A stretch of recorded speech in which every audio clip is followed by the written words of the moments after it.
Once again, welcome to all of you, my dear students. The topics which we are going to cover today, those are Java editions, the environment for Java application development and execution, the environment needed, then WORA, that is write once, run anywhere, Java program execution, and the naming conventions which are followed in the Java. So let us begin with discussion of all these topics. The very first topic is Java editions. So we'll start with the discussion of this topic, Java editions. Now there are three types of Java editions. What are the three types of editions? Java SE, that is Java Standard Edition, Java ME, Java Micro Edition, and Java EE, it means Java Enterprise Edition.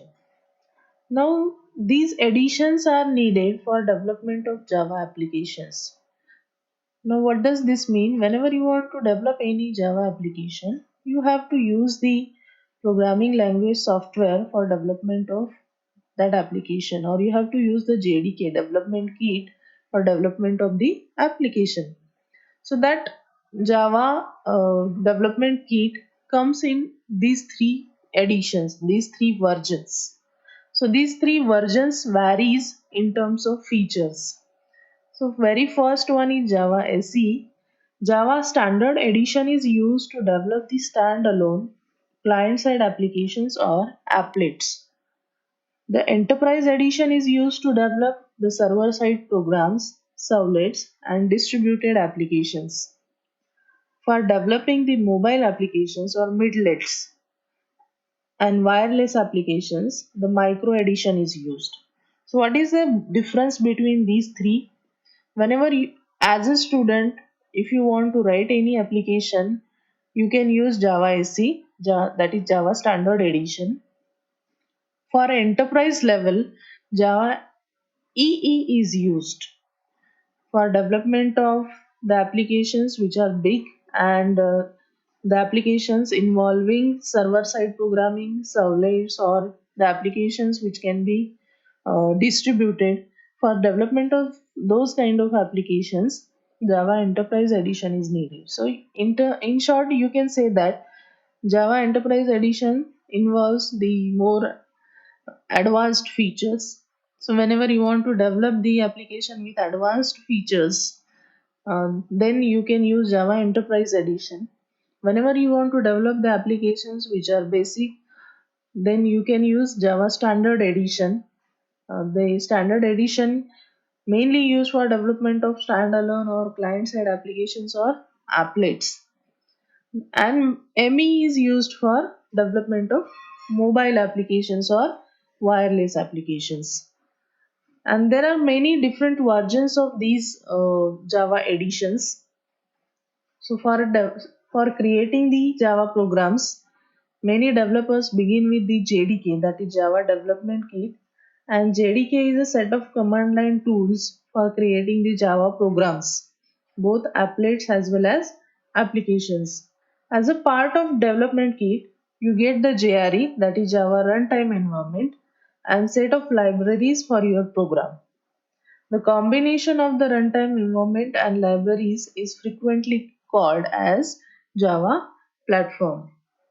In addition to this, the JDK and integrated development environment, that is IDE, like Eclipse or NetBeans or JBuilder, etc., can be used for development of Java applications rapidly. They provide features like editing, compiling, building, debugging, and online help. As I said in my previous lecture also, whenever you want to develop any Java application, you can write the source code in any editor. Like in Windows, you can use the editor Notepad. You write the program in Notepad, save that program, and then compile the program using a command that can be given on the command prompt. But there are some IDEs like Eclipse or NetBeans or JBuilder. Those are already configured with editing, compiling, building, and debugging features. So you don't have to explicitly go for the command line for execution of the Java program. The compilation and execution can be done inside that IDE itself. So that will be a more time saving feature. These are the additions. Once again, I'm repeating what are the differences in these editions, or what is the basic difference in these editions. The very first one, Java SE, is used for development of standalone or client-side applications. Java ME is used for development of mobile applications, and Java Enterprise Edition come up with more advanced features. So it is used for development of server-side applications or applications which are accessible over the network. Those are distributed applications. For that, you can make use of the Java Enterprise Edition. Let us move to the next topic, that is Java environment. In that, very first concept is, what is the definition of the platform? The combination of the runtime environment and the libraries which are provided for the development of Java application, that combination is called as Java platform. Once again, I am repeating the definition. What is the definition? The combination of the runtime environment and libraries provided for development of Java application, that is called as Java platform. So for development of Java application, you need the platform, and platform means what? The runtime environment which is used for development of Java application, and the libraries which you are using in your program. Those libraries are provided by your JDK. So JDK is providing you the platform for development of Java application. And what is the platform? Combination of runtime environment and libraries. Java is a software only platform, and Java platform has two components, that is JVM and Java API. JVM stands for Java Virtual Machine, and Java API is the application programming interface. We can define platform in another way also. A platform is a hardware or software environment in which program runs. What is a platform? It is the hardware or software environment in which program runs. And the most of the platforms described as the combination of operating system and hardware. The Java platform differs from most other platforms, and it is a software only platform. As given in the second point, it is the software only platform. What does this mean again? That runs on the top of other hardware based platform. Java runs on the top of other hardware based platform, hence it is called as software only platform.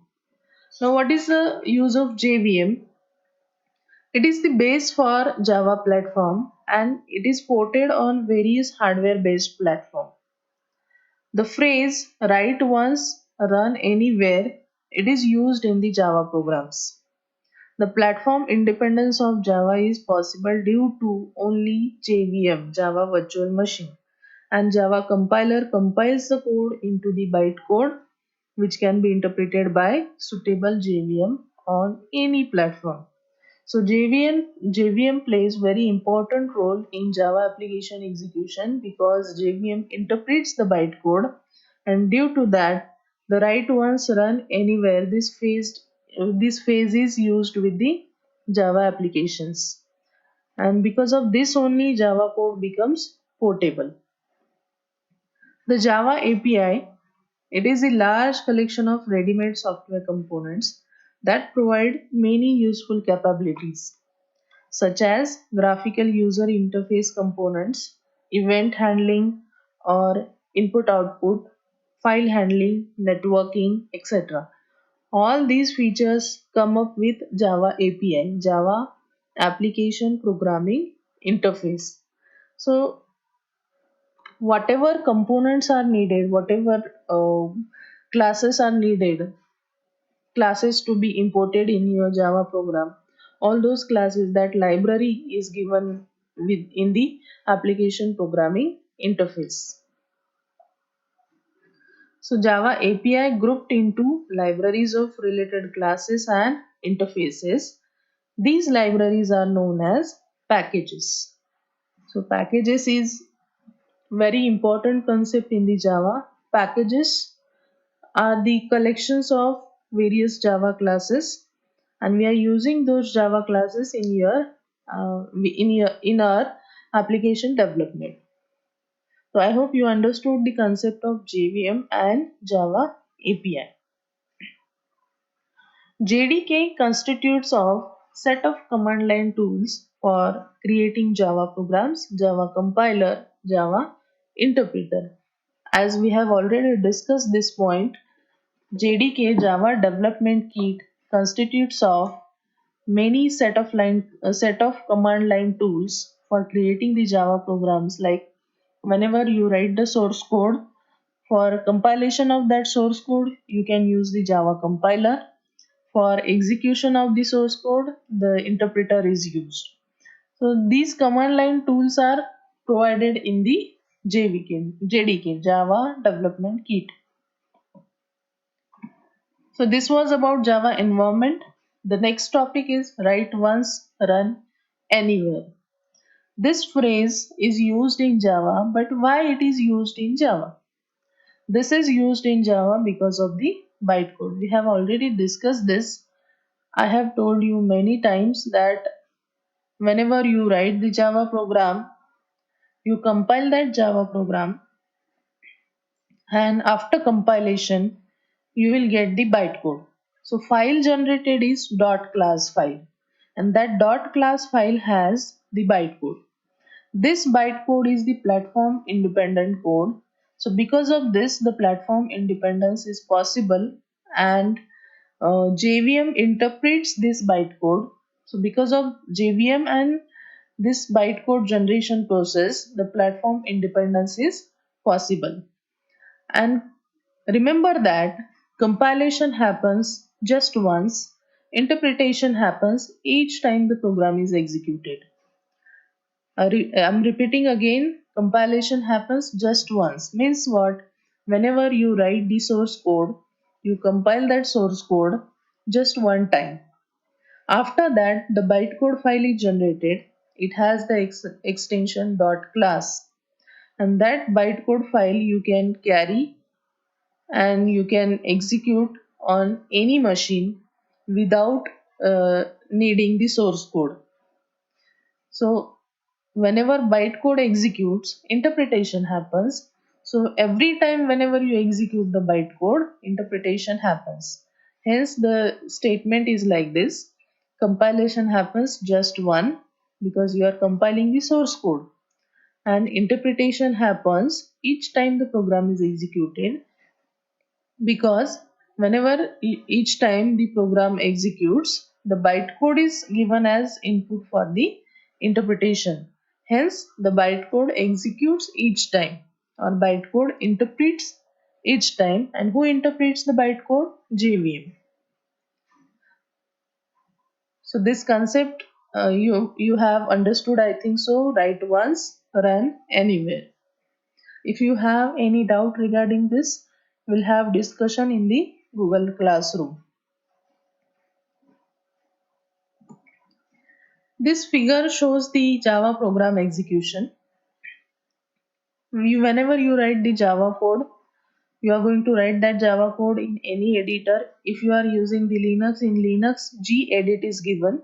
You write the Java code, say for example, hello world program, and save that Java code using .java extension given to the file. So one more thing here, whenever you write the Java code, for at the time of saving that Java code, Java file, you have to give the class name to that file. It may be in capital, it may be in small case. You have to give that class name to that file, and extension will be .java. After that, .java file is given as input to Java compiler. So Java compiler name is JavaC, or tool for compilation is JavaC. So JavaC, this compiler compiles the source code. and it generates one more file, and that file is bytecode file. It has extension .class, and this bytecode is portable on any platform. It interprets on it is interpreted by JVM on any platform. So here three platforms are given in the figure. The very first is JVM on Windows machine. Next one is JVM on Linux machine, and third one is JVM on Mac machine. So on these three operating systems, the JVM interprets the bytecode. Now remember that here you don't need the Java file. .java file is not required on these operating system. If you have just .class file, that is enough. Then that .class file is interpreted and you can see the output. So you don't have to carry the .java file everywhere. You just compile the code once and carry the bytecode file .class file for executing it on different platforms. So this is about the Java program execution.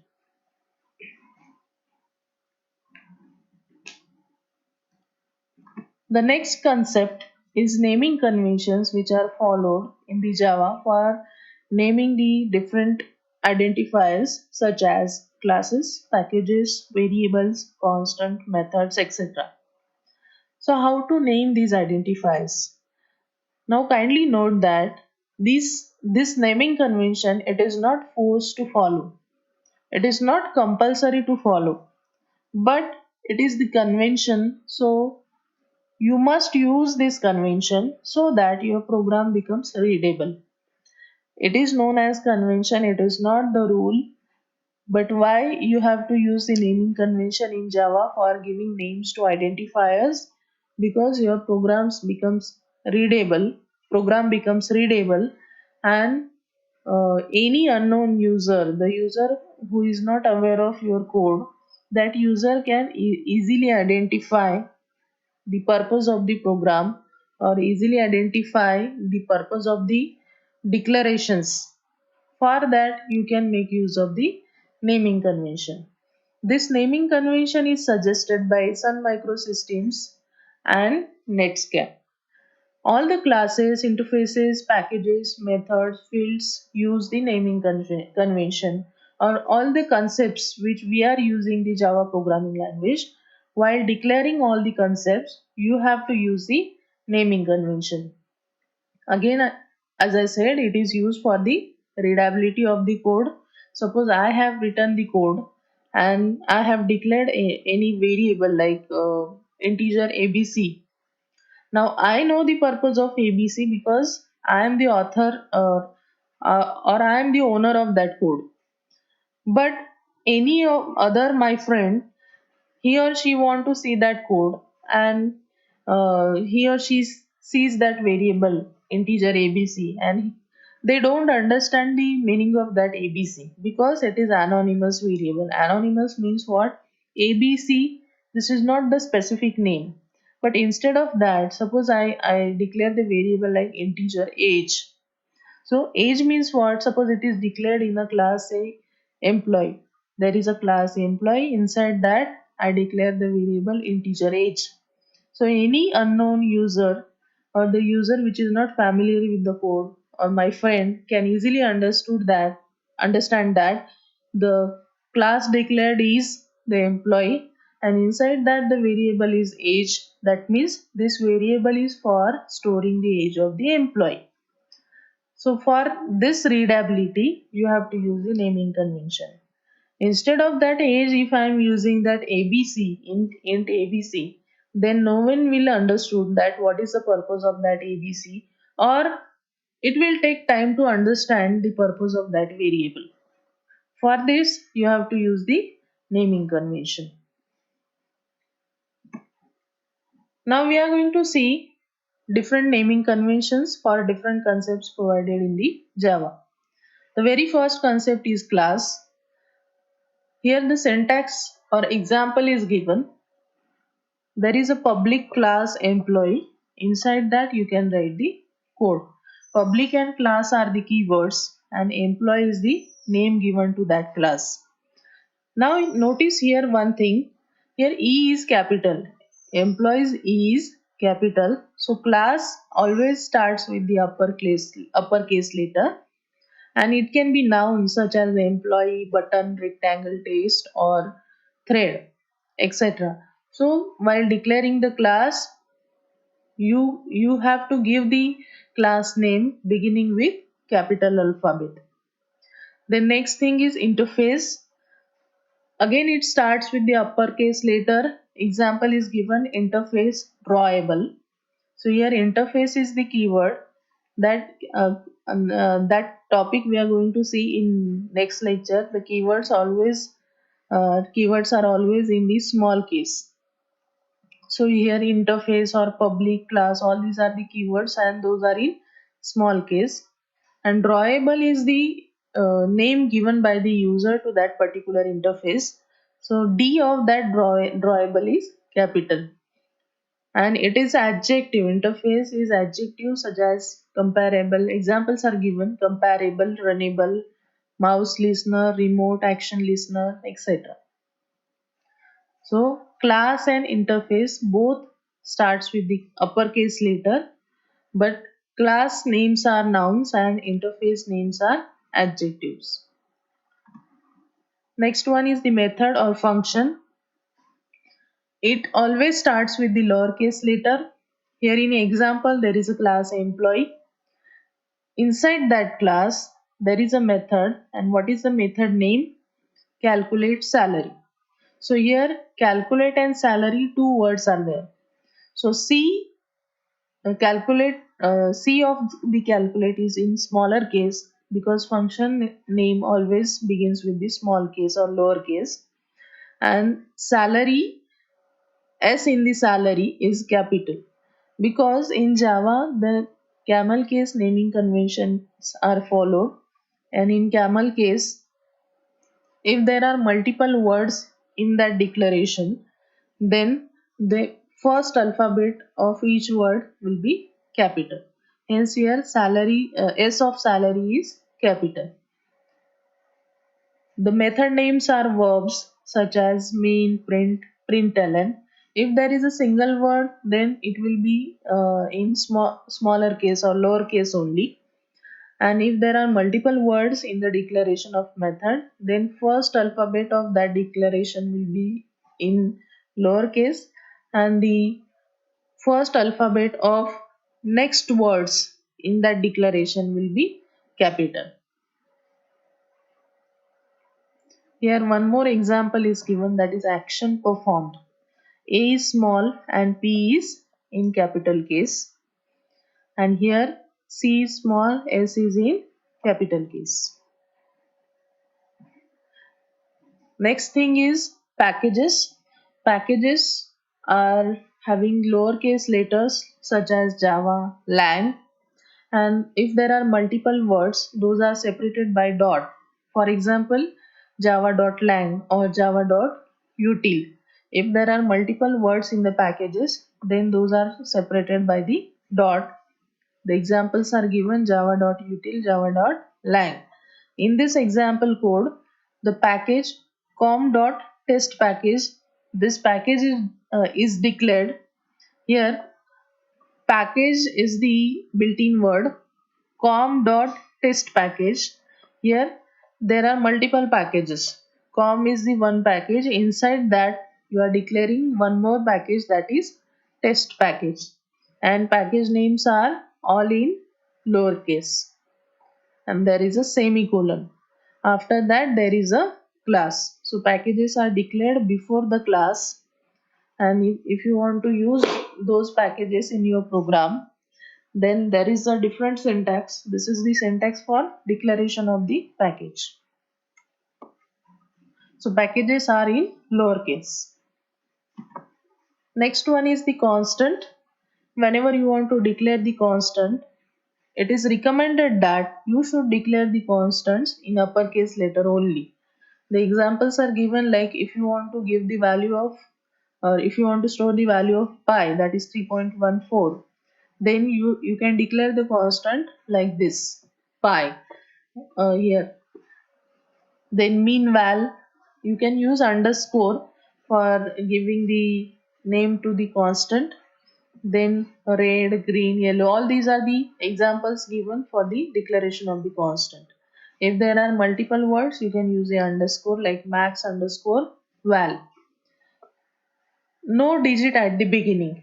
For declaration of any constant, you should not begin that declaration or constant name beginning with the digit. For example, say here example is given, say static final int mean underscore val is equal to 50.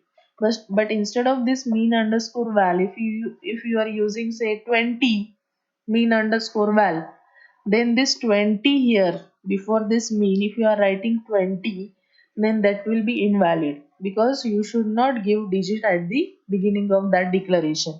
Even this is followed for variables also. If you are declaring any variable, it should not begin with the digit.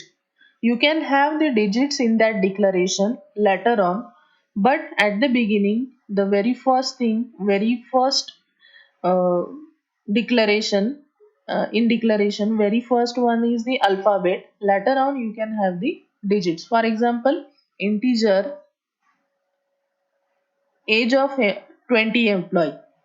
If you declare variable like this, integer age of 20 employee, int age of 20 employees, so here 20 is also coming, 20 number, so that is valid because 20 is not at the beginning. But if you are giving 20 at the beginning, then that will be invalid. So for declaration of constants and variables, you should not give digit at the beginning. There should be always alphabet at the beginning, and you can use the underscore for giving the name to the constant and variable. So in this example, mean underscore val is the constant and it has value 50, and you know that what is the constant? Its value is fixed throughout the program. It it is constant means its value is not going to be changed in the program execution. Its value will be fixed, like pi value 3.14 is fixed. So this was about the naming conventions of class, interface, method, package and constant, and we discussed variables also. So this is the summary. In Java naming convention, camel case is used. Camel case means what? If there are multiple words in the declaration, the first alphabet of next words should be capital. If there is a single word, then as per the convention, the first alphabet can be capital or small. But if there are multiple words, like in class, if there is a single word, it should always begin with the capital. And in method, if there is a single word, say print or println, it should be in small case, all small case. And if there are multiple words, then the first alphabet of each word will be capital. So this was about the topics which we discussed today. Kindly revise the topics. What are the topics? What things we discussed today? Java editions. 3 editions are there. Java SE, Java ME and Java Enterprise Edition. Java environment. In that definition of platform, it is a Java is a software only platform. JVM, Java API, and command line tools in the JDK, that is compiler and interpreter. Then write once, run anywhere, this concept. Then Java program execution using this figure, and naming conventions which are followed in the Java. The naming conventions which we studied, those are for class, interface, method, package and constant. So this was about today's topic. In next lecture, we are going to see the execution of Hello World program and the concept of keywords. Thank you so much. If you have any doubts regarding today's topic, note down in your notebook We will have discussion on that in our live meet or in Google Classroom. Thank you.